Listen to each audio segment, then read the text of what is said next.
A la grabación. Miren, en la última parte que tenemos que ver ahorita de lo que son fuerzas, aceleraciones, está esto que vimos que hablaba de lo que es la masa gravitatoria, o también llamada la fuerza, digo, la ley general de la gravedad, también la ley universal de gravedad, que nos dice que, al igual que la tercera ley de Newton, que nos dice que la fuerza es igual a masa por aceleración, podemos tomar como una ley esta ecuación que viene aquí. La ecuación en sí, pues vamos a desmenuzarla. No dice más que lo siguiente. La fuerza de atracción entre dos cuerpos, la fuerza de atracción entre dos cuerpos que tienen una masa determinada, aquí por ejemplo la masa del cuerpo I y la masa del cuerpo G, va a estar especificada por la multiplicación de esas masas por una constante. Esta es la constante de gravitación universal. Y va a estar dividida por la distancia elevada al cuadrado, es decir, la distancia que tienen esas masas entre sí. ¿Ok? Recurriendo a la tercera ley de Newton, que es igual a masa por aceleración, nos diría lo siguiente, que la aceleración, en este caso, estaría dada por la constante de gravitación universal, la masa 1, o la masa I más bien, entre R cuadrada. Y después la masa en cuestión que estamos analizando entre la cantidad de masa que tiene el objeto que lo está atrayendo. Ahora, esto también corresponde, perdón, la segunda ley de Newton es masa por aceleración, perdón. A la tercera ley de Newton, que es a toda acción corresponde una reacción. En el último concepto que vimos en la clase anterior, decíamos, por ejemplo, el caso de un avión. Un avión avienta aire hacia atrás a una cierta presión y lo que hace el avión es que en consecuencia avance hacia adelante. Es decir, como en este caso, ¿no? Si yo tengo dos cuerpos, uno de masa I y otro de masa G, el primer objeto, vamos a pensar que el objeto que está aquí, el objeto I, va a atraer al objeto que está de este lado. Es decir, va a haber un vector de atracción hacia la izquierda. Este es el objeto de masa G. ¿Ok? Pero de igual forma, el objeto de masa G va a efectuar una fuerza de atracción sobre el cuerpo I de igual magnitud, pero de sentido contrario. Esto quiere decir que todas las fuerzas siempre van relacionadas con una fuerza de reacción o una fuerza de igual magnitud, misma dirección, pero sentido contrario. ¿Ok? Esa es la tercera ley de Newton. Entonces, ahora vamos a repasar. Primera ley de Newton, la ley de la inercia, ¿no? Todo objeto que se encuentre en estado de reposo o movimiento uniformemente acelerado va a permanecer en ese estado de movimiento o esa velocidad, a menos que otra fuerza externa se aplique sobre esta, ¿no? Sobre este objeto. Segunda ley de Newton, la fuerza es igual a masa por aceleración. Esto ya está fácil, ¿no? Y la tercera ley es la ley de la acción-reacción. A toda acción corresponde una reacción, ya dijimos, ¿no? En misma dirección, pero en sentido opuesto. Ahora, esta ley de gravitación universal sí viene en el examen. Viene en algún problemita por ahí que vamos a ver más adelante. Ahorita lo único que les voy a mostrar es un ejemplito de más o menos cómo poder recordarla de una manera más sencilla y se los voy a mostrar a continuación. A ver, déjenme compartir otra pantalla para que vean cómo es esto.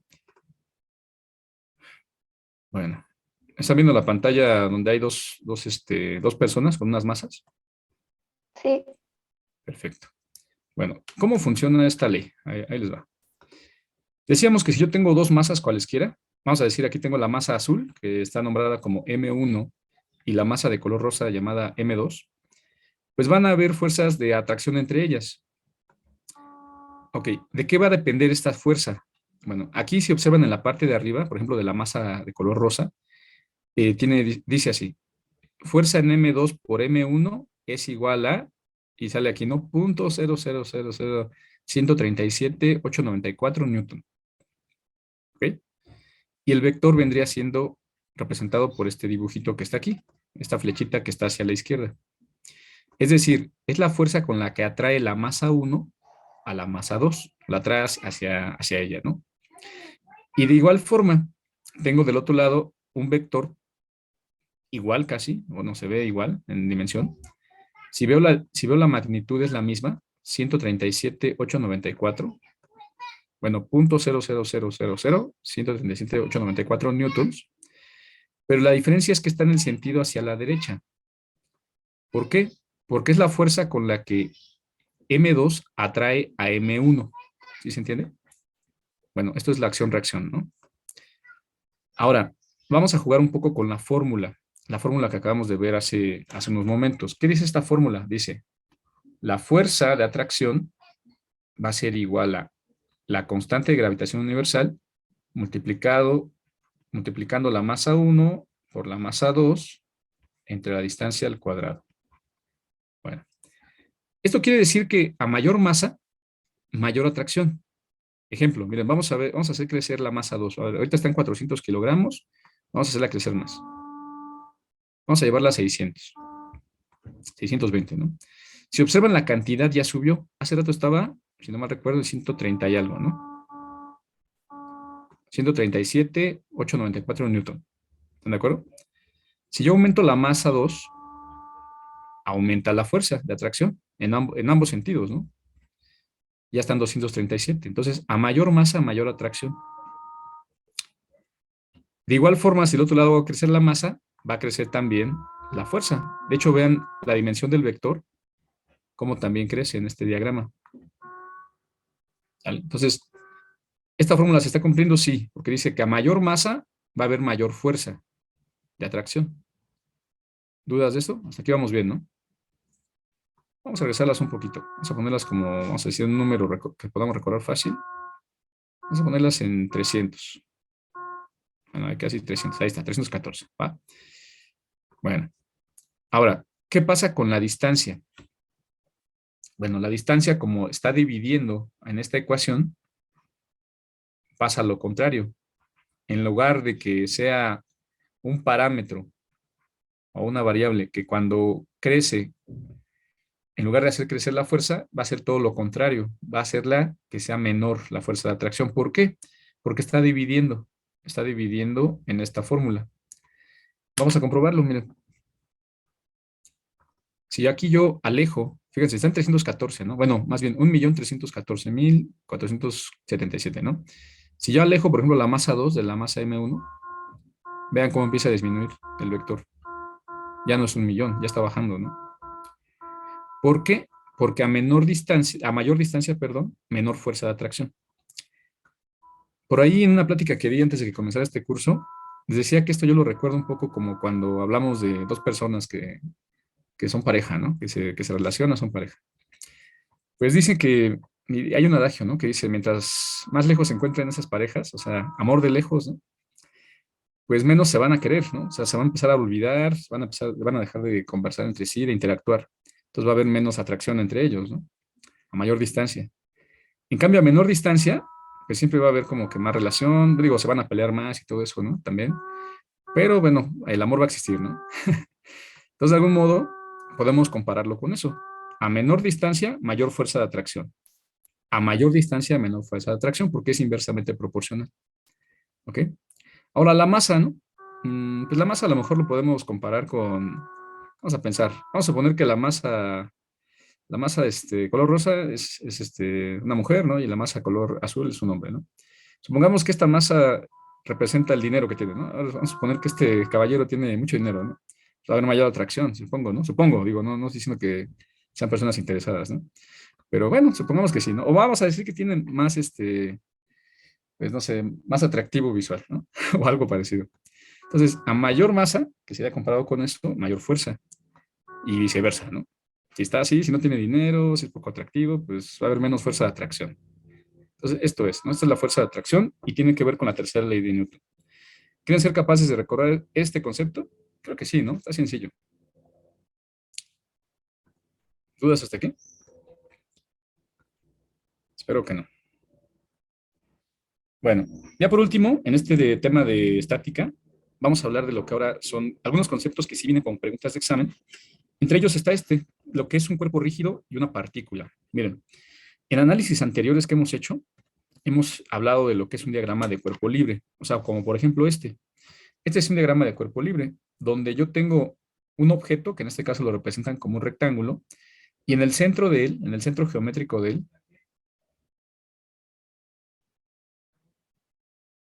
imaginan pues que ahí está, digamos, como que donde el origen, donde están las fuerzas, ¿no? A este tipo de análisis se le dice que, bueno, lo puedes convertir en un objeto, perdón, con cierta geometría, lo puedes representar como si fuera una partícula. ¿A qué voy con esto? En lugar de preocuparte por toda la geometría del objeto, lo que hace simplemente es representarlo como un punto. Y se acuerdan qué es lo que hacíamos, ¿no? Cuando hacíamos un análisis, decíamos, pues aquí está en el centro el objeto, aquí está, este punto representa su masa, o el centro de masa, y empezamos a tirar vectores, ¿no? Empezamos a tirar vectores de esta forma. A ver, déjenme dibujarlos un poquito mejor. Dices, no, pues un vector que va hacia abajo, ¿no? Un vector que va así, y otro vector que va así, ¿no? Y ya, y te olvidas de la geometría que tenía. Así pudo ser una caja, pudo haber sido, no sé, una pelota, un automóvil, ¿no? No sé, cualquier situación, cualquier objeto. Pero tú ya no te preocupas por su geometría. Bueno, esto es permitido en física siempre y cuando estemos hablando de cuerpos rígidos. ¿Qué quiere decir esto de cuerpo rígido? Es decir, que este cuerpo no va a perder ni su geometría ni su distribución de masa. ¿A qué me refiero con la distribución de masa? Yo te van a ver el concepto, y bueno, esto sí se los pueden preguntar. Diferencia entre un cuerpo rígido y una partícula es esto, miren. Vamos a suponer que esta caja adentro tiene, ¿qué les gusta? ¿Qué les gusta que lleve? No sé, ¿qué será? Bueno, no sé, sacos de harina, ¿no? Sacos de harina. A ver, vamos a tratar de dibujar unos sacos de harina aquí. No se me ocurre otra cosa, ¿eh? Así que vamos a suponer, ¿no? Que son sacos de harina. Entonces, más o menos, a ver, déjame dibujarlos. Vamos a imaginar que está así, ¿no? Que por dentro tiene aquí sacos de harina así, distribuidos de manera uniforme, ¿no? Están aquí dibujados, unos encima de otro, perdón, y pues todos ahí como que una cuadratura de rectángulo. Sin embargo, ¿qué pasa? ¿Qué pasaría si en lugar de que todo esto, esta caja estuviera llena de sacos de harina, que solamente tuviera, por ejemplo, uno solo, un saco de harina? A ver, vamos a dibujarlo creo que un poco más fuerte, que solamente estuviera aquí un saco de harina, así. Bueno, esto lo que haría es que si yo coloco el centro geométrico aquí de este objeto, no podríamos decir que es un cuerpo, bueno, sí es un cuerpo rígido, sigue teniendo una estructura rígida, pero su masa no está distribuida de manera uniforme. ¿Por qué? Porque tiene más masa en un lado de su geometría. Entonces, no es lo mismo el centro geométrico, que tiene que ver justamente con las dimensiones geométricas de este rectángulo y ubicar el centro, que es saber si este cuerpo rígido está distribuido de manera uniforme en cuanto a su masa, ¿no? ¿Sí se entiende esto? O sea, todo dependerá de lo que tenga adentro. Ahora, para fines prácticos, insisto, la única condición es que si hablamos de un cuerpo rígido, ya no me interesa si la masa está distribuida o no. O sea, uno supondría que es uniforme, ¿no? Y puedo aplicar este método de hacer el análisis de cuerpo libre, donde lo coloco como un punto y a partir de ahí dibujo los vectores que intervienen en el sistema. ¿Ok? A ver, vamos a verlo conceptualmente cómo se escribe esto. Dice así, cuerpo rígido y partícula. Un cuerpo rígido es un caso particular de un sistema de muchas partículas. Y bueno, aquí te ponen un ejemplo, ¿no? Del orden de 10 a la 23 partículas por centímetro cuadrado. Estas partículas deben cumplir la condición de que la separación entre cualquier pareja de ellas siempre permanece constante, mientras el cuerpo se mueve sin importar el tipo de fuerzas que actúen sobre él. Entonces, una condición de un cuerpo rígido es eso, de que tú le aplicas alguna fuerza y su distribución de masa continúe igual, o que siga rígida, pues, o sea, que siga sin un cambio en su geometría y su distribución de masa, ¿no? Podría no ser uniforme la distribución de masa, pero sí seguir siendo rígido el objeto, ¿no? Esta definición permite afirmar que un cuerpo rígido no se deforma bajo ninguna interacción de otros cuerpos. Y bueno, y aquí pongo el ejemplo de una caja con pelotas. Si yo quiero analizar que esa caja que acabamos de ver en el ejemplo anterior, este, fuera esta llena de pelotas, que las cuales tienen pues, cierto volumen y se pueden mover dentro de la caja, en realidad para el análisis no me importaría si estas pelotas, perdón, se movieran dentro de la caja, mientras el cuerpo permaneciera de forma rígida. ¿Ok? O sea, no me importa la distribución de masa. ¿Vale? Lo que les decía hace rato. Sin embargo, Sí me importaría si, por ejemplo, si la caja fuera, no sé, en lugar de una caja rígida, fuera pues una bolsa, ¿no? Una bolsa en forma rectangular, porque esa sí se podría deformar o una situación de estas, ¿no? No deseada. Ah, permítame un momento. Ok, bueno,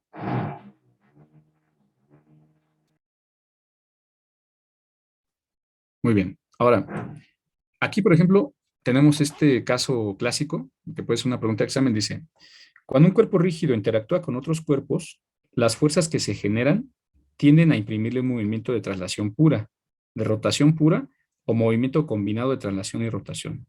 Tenemos este ejemplo de este sube y baja, en el cual yo el dibujo, digamos, tipo diagrama de cuerpo libre, puedo dibujar simplemente una barra, la cual supondría rígida, un punto de apoyo y dos vectores que están interactuando. La fuerza que aplica la persona, F, y la fuerza resultante, que vendría siendo por la tercera ley de Newton, que sería el empuje que se daría a esta piedra, a esta roca que se ve aquí, ¿no?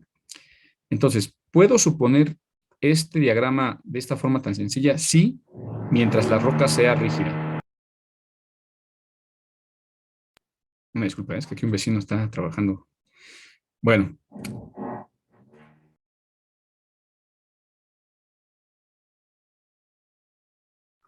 ahora vamos a ver lo que es, ya lo dijimos, pero bueno, vamos a repetirlo nada más como concepto, dice, estática de una partícula. Para un cuerpo considerado bajo el modelo de partícula, la fuerza neta o resultante de las fuerzas que actúan sobre ella debido a la interacción con otros cuerpos es nula si ésta se encuentra en reposo. Esto ya lo habíamos dicho, o sea, que todas las fuerzas en sumatorias en X y en Y me den cero, ¿ok? Siempre y cuando estemos considerando el modelo de partícula. Y esto lo vamos a hacer cuando sean cuerpos rígidos, ¿no? En conclusión. Bueno, esta no la voy a explicar mucho, simplemente me habla de va a decir que las dimensiones relativas de lo que estemos hablando, ¿no? Porque todo, como saben, en física dependerá desde el marco o sí, el marco de referencia donde veamos el sistema. Por ejemplo, cuando hablamos de a nivel atómico, por ejemplo, pues quizás un cuerpo rígido podría ser un electrón, vamos a pensar, ¿no? Pero eso es relativo, porque ya cuando hablo, por ejemplo, de un compuesto, a lo mejor hablar de un átomo que siempre está en movimiento dentro de ese cuerpo, dependerá si es sólido, líquido o gas, ¿no? Entonces, aquí hay que tener cuidado nada más de a qué dimensión pues sí, de tamaño de sistemas estoy hablando. Todo lo contrario pasa, por ejemplo, a lo mejor con los planetas, ¿no? En los planetas podría considerar pues sí, un planeta, cualquier un cuerpo celeste, como un cuerpo rígido, aunque internamente haya movimiento en el mar, en el aire, etcétera, ¿no? Se podría considerar cuerpo rígido si lo que estoy estudiando son las fuerzas que interactúan entre los planetas. Por eso les digo que todo es relativo, de cómo se puede también considerar un cuerpo rígido. Pero bueno, se los digo para que lo tengan en cuenta, ¿no? Y bueno, ya solo quedan tres conceptos más. Principio de transmisibilidad. Aquí habla de cuando yo aplico fuerzas a un objeto, a un objeto, en este caso rígido, no importa si lo empujo o lo jalo. El resultado final va a ser un movimiento. Y bueno, en mi diagrama de cuerpo libre, como va a ser una partícula, no va a importar realmente si lo pongo como una fuerza de empuje o una fuerza vamos a decirlo, de jalarlo, ¿no?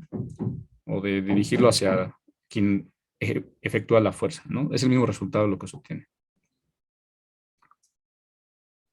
Y ahora sí, ya esta es la parte final de esta presentación para pasar a lo que es cinemática, que también vamos a ver un poquito hoy de conceptos. Dice así, centro de masa, centro de gravedad y centroide. ¿Qué diferencia hay entre ellos? Y sí se los pueden preguntar, ya sea el concepto de centro de masa o centro de gravedad. Centroide casi no lo he visto, pero sí lo llegan a preguntar de repente. Centro de masa. Ok, volvamos al caso de la caja que estábamos analizando hace rato. Vamos a dibujar una cajita aquí para que se entiende bien esto, ¿no? A ver, supongan una caja o un objeto rectangular, ¿no? Centro de masa. Si esta caja estuviera hecha del mismo material en todo su cuerpo, vamos a suponer que es una caja de cartón, ¿no? Pues bueno, sería muy fácil encontrar el centro de masa. ¿Por qué? Porque si la distribución es homogénea, basta con encontrar el centro geométrico para encontrar el centro de masa, porque supongo que toda está hecha del mismo material. Ahora, esto cambiaría, vamos a poner otro ejemplo, Si yo supongo que ahora esta caja está hecha, por ejemplo, de gelatina, vamos a pensar que es una gelatina en forma rectangular o cuadrada, ¿no?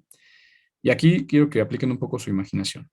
No sé si han visto que de repente en la calle o en cualquier lugar encuentran gelatinas de diferentes como capas, ¿no? O sea, que no son solo de un sabor, sino que tienen dos, ¿no?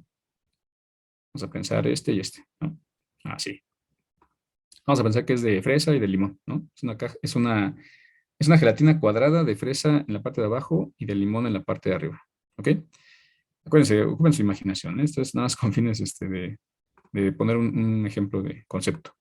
Nada más vamos a ponerla sólida para que sea más identificable.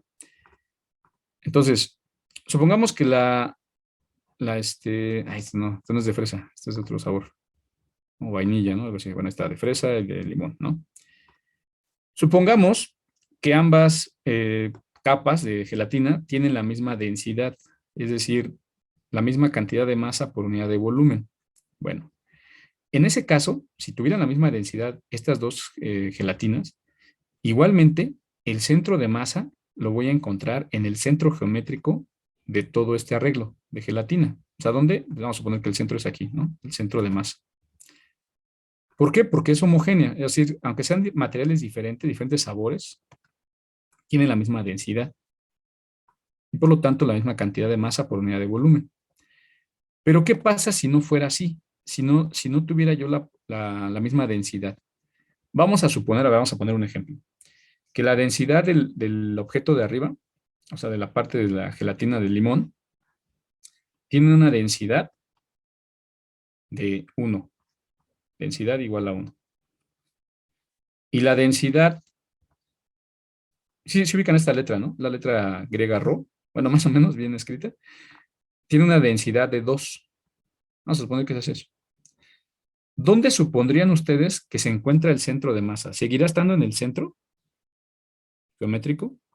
¿O estará más abajo o estará más arriba? Ahora, les voy a dar un tip antes de que me contesten. El centro de masa se dice que tiene que ver con dónde se encuentra más concentrada la masa. Si nosotros pudiéramos como que sumar, digamos, toda la masa del objeto y después colocarla en donde se concentraría la masa de este objeto, como el promedio, digamos, ¿no? ¿Dónde supondrían ustedes que se encontraría ese centro de masa? ¿En la parte de limón o en la parte de fresa? ¿Dónde se concentra Esa, más masa? A ver, por ahí escuché una respuesta. presa. Sí, claro. O sea, al tener más densidad aquí, significa que está más concentrada en cuanto a masa se refiere esta parte roja.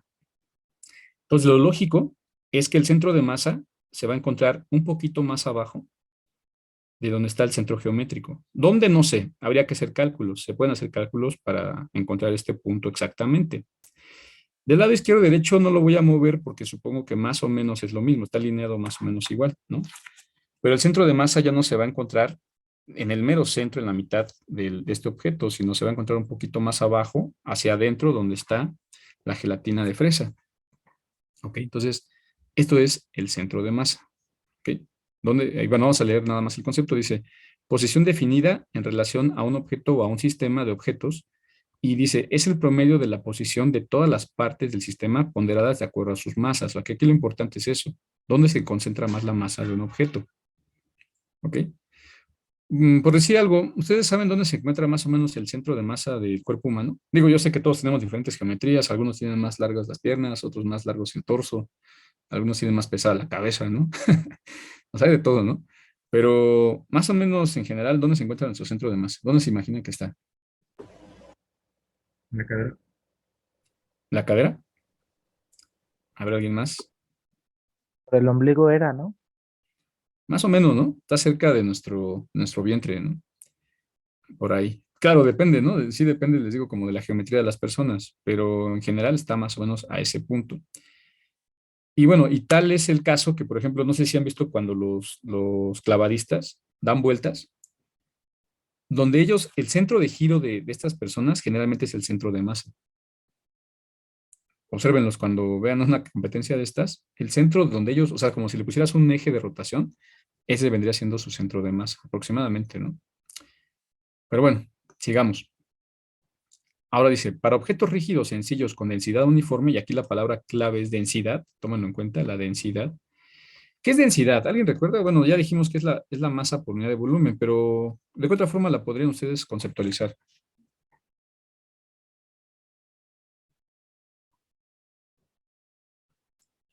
¿Dónde han escuchado eso de la densidad? A ver, díganme un objeto que sea denso.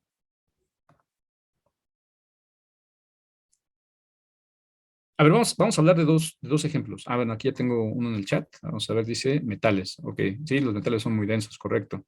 De hecho, justo iba a poner dos ejemplos. A ver, todos conocemos el agua, ¿no? Todos hemos jugado con agua alguna vez en nuestras vidas. Nos hemos bañado, ¿no? Desde que nacemos estamos inmersos en el agua, ¿no? La cosa es que hay otra sustancia líquida llamada mercurio. No sé si todos han jugado con mercurio. No lo hagan porque es cancerígeno, ¿no? Solo por fines científicos sería válido jugar con mercurio. Entonces, si yo tengo, por ejemplo, un vaso lleno de agua y un vaso lleno de mercurio, ¿cuál será más pesado?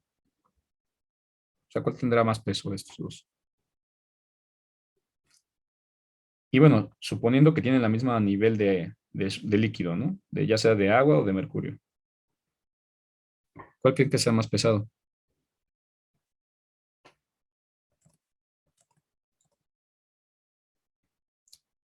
Pues es obvio que el mercurio, ¿no, profe?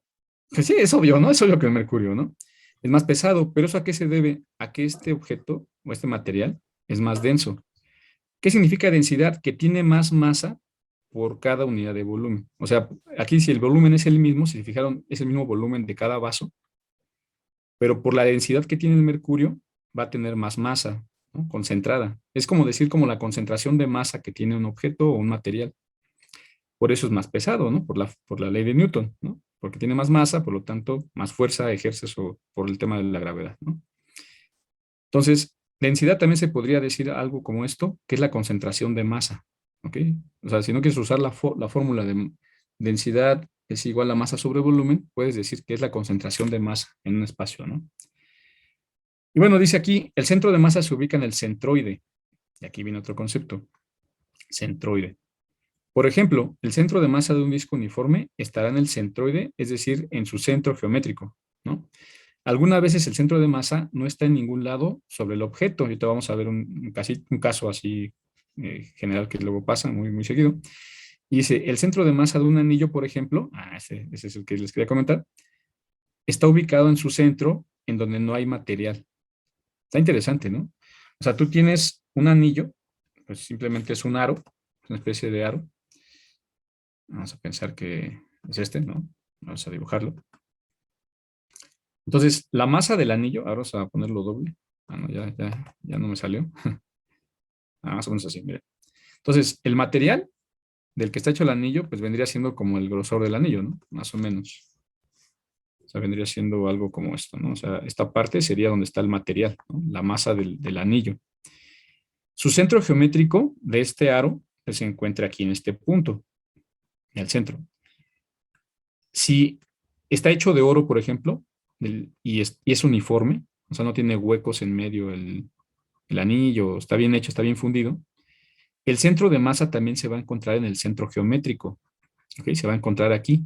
Pero como dice el enunciado, ese centro está fuera de la geometría o de lo que es la masa del anillo. ¿Sí se dan cuenta? Está interesante, ¿no? O sea, no se encuentra dentro del objeto en sí, se encuentra fuera de él, ¿no? ¿Ok? Bueno, más o menos se va entendiendo. O sea, una cosa es el centro geométrico o centroide y otra cosa es el centro de masa. El centro de masa y el centroide van a coincidir siempre y cuando el objeto sea un objeto regular, o sea, tenga una geometría regular, y dos, la densidad o la masa esté distribuida de manera uniforme, o tenga densidad uniforme, ¿ok? Homogénea. Si no la tiene, como en el caso de esta gelatina, el centro de masa se va a encontrar desplazado ya sea hacia un lado, donde se encuentre la mayor concentración de masa, ¿no? ¿Ok? Bueno, vamos a continuar. Ejemplos clásicos de análisis puede ser esto los que, por ejemplo, se vayan a ingeniería automotriz o esas carreras o aeronáutica, van a estudiar mucho lo que es el centro de masa, también mecánica, obviamente, ¿no? Aquí dice, para formas más complejas necesitamos una definición matemática más general del centro de masa. Es la única posición en la cual los vectores de posición ponderados de todas las partes de un sistema suman cero. Y aquí entonces, no quiero confundirlos, pero es como encontrar el punto donde si tú lo pusieras como en un balancín, por ejemplo, este automóvil, el automóvil no se va a girar ni a la izquierda ni a la derecha. Ejemplo, en un auto convencional que tenga el motor en la parte de enfrente, o sea, en este lado, pues obviamente de las partes más pesadas de un coche, pues es el motor, porque pues ahí están los mecanismos más importantes y más densos, ¿no? Inclusive, podemos decir. Entonces, si tú colocas este automóvil, lo colocaras en una especie así como de punto de apoyo tipo sube y baja, este rotaría, este rotaría hacia enfrente, generalmente, pero también podría ser que rotara hacia el otro lado, ¿no? Dependiendo de cómo lo colocas. Entonces, ¿cómo encontrar el centro de masa de un objeto? Bueno, una definición sería esta, que si tú encuentras la ponderación donde colocado en esta posición, el automóvil no rotara ni para adelante ni para atrás. Es como, por ejemplo, cuando nosotros jugamos con una escoba y la ponemos boca arriba, vamos a llamarla así, de cabeza, y empiezas a balancearla en tu mano. Todos, no sé si han jugado eso alguna vez, ¿no? Este, bueno, cuando logras ponerla en equilibrio, estás encontrando, pues el eje donde se encuentra el centro de masa, ¿no? Claro que es difícil, ¿no? Porque es muy inestable. Pero en un automóvil, bueno, lo podríamos encontrar así. Aunque el automóvil sea no homogéneo, o sea, las llantas están hechas de diferente material que el cuerpo del auto, que las ventanas, ¿no? Que los asientos. Entonces, es un sistema muy complejo, ¿no? Entonces, por eso, cuando aquí hablan de formas más complejas, dice que necesitan una definición matemática más general. Y bueno, es la única posición en la cual los vectores de posición ponderados de todas las partes de un sistema suman cero, es decir, cuando se encuentran en equilibrio, ¿no? Y para eso sirve la estática. Bueno, sigamos. Ya casi terminamos esto.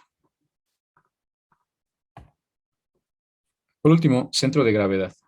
Dice aquí, el peso de un cuerpo es la resultante de las fuerzas mágicas distribuidas que la Tierra ejerce sobre los puntos que constituyen un cuerpo. El punto en el que actúa el peso es el centro de gravedad del cuerpo. El peso del cuerpo es P es igual a la masa del cuerpo por la gravedad. Eso pues ya lo habíamos dicho, ¿no? Aunque, bueno, no como concepto, aquí está. Entonces, fíjense en este ejemplo. Tengo una caja de color verde en tres situaciones. Situación uno, la caja está sobre la base más pequeña del rectángulo y pues el cuerpo no se va a mover. ¿Por qué? Porque si esta caja la considero homogénea, pues su centro de masa su centro de masa va a coincidir con su centroide, ¿no? Centro geométrico. Entonces no va a girar ni se va a caer. En el punto 2, si yo coloco el centro de masa, bueno, si más bien, si yo giro esta figura o esta caja, observen que el centro de gravedad o el centro de masa, en este caso que coinciden, se va a encontrar todavía sobre la base del objeto. O sea, ¿a qué me refiero? Más o menos para que nos demos una mejor idea. Estoy observando aquí que si yo extiendo este vector hacia abajo, todavía el centro de masa o el centro de gravedad está dentro de lo que se vendría siendo la base de esta caja. Entonces, aquí todavía el objeto no rotaría o no se caería. Seguiría, digamos que todavía en pie, por decirlo así. Sin embargo, si el centro de masa, en este caso, ya cae sobre otra cara del objeto, en este caso, lado derecho, este cuerpo va a acabar de caer, porque el centro de masa o el centro de gravedad ya no se encuentran sobre la base inicial, ya se encontrarían reflejados sobre alguna de las caras, ¿no? ¿Esto por qué lo comento? Bueno, es importante porque imaginen ahora el objeto de la derecha. El ejercicio aquí sería el siguiente. ¿Qué pasaría en las diferentes situaciones que yo rotara esta caja? Bueno, si el centro de masa se encuentra aquí, ¿caería o no caería el objeto? ¿Qué opinan ustedes? Si lo pongo en ese punto. Si el centro de masa estuviera aquí. ¿Dónde? Aquí. La, Aquí no se pone el objeto. No se cae, ¿no? ¿Por qué? Porque sigue sobre la base de este lado, ¿no? Ahora, si lo pongo acá, tampoco cae. porque se sigue reflejando sobre la base inicial, pensando que la base inicial es esta, ¿no? Esta de acá. Bueno, si reflejo sobre este punto, como si fuera el centro de masa, sigue lo mismo, no se rotaría el objeto. Ahora, vamos a ver los puntos rojos. Los puntos rojos es todo lo contrario. Si el centro de masa se encontrara ahí, bueno, la gravedad haría que esto rotara, ¿no? Que cayera en la otra cara. Todos estos, ¿no? En la cara de la izquierda. Pero, ¿qué pasaría si lo coloco justamente aquí? ¿Qué debería de pasar si lo coloco en el punto amarillo? ¿Rota, no rota? ¿Se mantiene en equilibrio? ¿Qué piensan ustedes?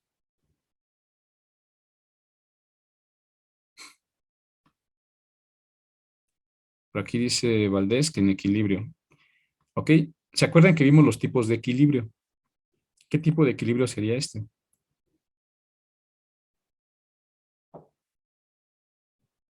¿Estable, inestable? ¿O qué tipo de equilibrio? Equilibrio estable, dice Rocha. Bueno, Valdés Rocha. Tania dice inestable. A ver, Tania, ¿por qué inestable? Estás en lo correcto, pero ¿por qué? Es inestable porque ante cualquier fuerza colapsaría, ¿no? Exactamente.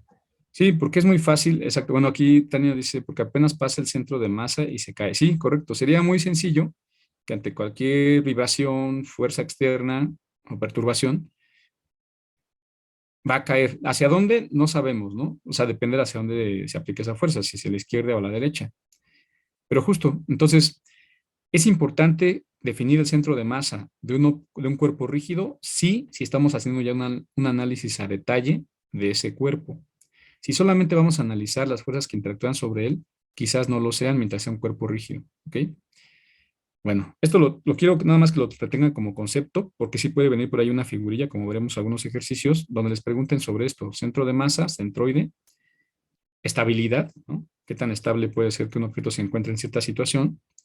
O lo que es el centro de gravedad, que bueno, les decía, centro de gravedad podríamos tomarlo como lo mismo que el centro de masa, pero se dice que el centro de gravedad se encuentra generalmente pues en el centro de masa, ¿no? Del cuerpo, así de fácil, ¿no? Y se llama centro de gravedad porque es donde en teoría actúa la gravedad en ese cuerpo cuando está sometido pues a este campo gravitacional, ¿no? Así de fácil. Bueno, dudas, muchachos, preguntas. Esto ya es lo último de esta parte de equilibrio, es lo de verlo de cuerpos rígidos, y entonces vamos a hacer nada más la introducción de lo que seguiría. Bueno, esta imagen habla más de cómo encontrar los centroides de un volumen, una superficie. Hay fórmulas, en realidad hay fórmulas, hay tablas también para encontrar centroides de diferentes tipos de geometrías, pero lo más común es utilizar hoy en día softwares. La ventaja de la tecnología es esa, que actualmente, por ejemplo, si tú dices, quiero encontrar el centro de masa de un automóvil, bueno, si tienes el diseño hecho en 3D de ese automóvil en un software de mecánica, pues puedes encontrar el centro de masa de cada una de sus partes y después de todo el automóvil. ¿Y esto para qué sería útil? Bueno, por ejemplo, si alguien quiere diseñar los sistemas de amortiguamiento del auto, es bien importante saber dónde se encuentra el centro de masa, porque a partir de ahí vas a hacer el análisis de fuerzas de torsión y todo esto. ¿Sale? Bueno, entonces hasta aquí está.